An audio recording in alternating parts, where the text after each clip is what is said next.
Sağ olun. Yavaş sağ olun. Adam gelsin oradan. Veren yok, yok, yok. Gelen yok.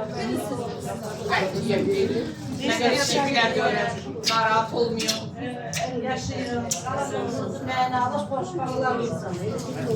Bu kolektif adımlardı da Esmira. Üçü de kolektif adı.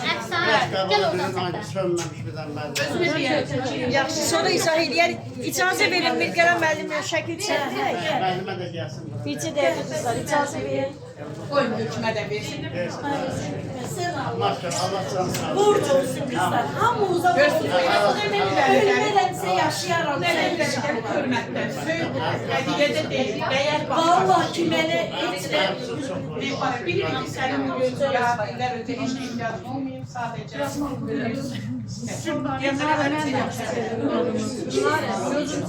Sen yamazsın.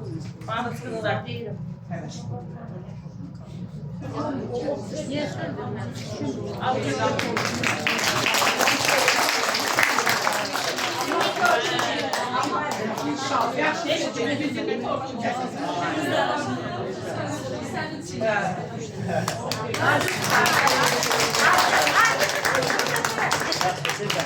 çok sağ olun. Çok sağ olun. Ömür Allah'a en birinci değerli sözleriniz için teşekkür ederim. Besle müellime bilir. Ben padak diye her gün ye kaçan değilim. Bilirəm, məlumdur. Amma diqqət başqa şey.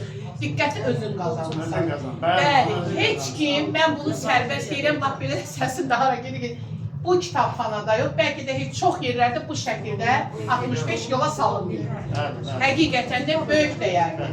Və özünüz qazanırsınız. Özünüz qazanırsınız. Bəli. Can sağlığı bizim ben. Yaxşı, siz təqassız. Stol üstündə hər şey.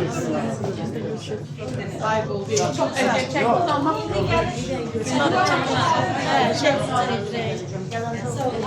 Şəkil çəkdirək, daha mübarək.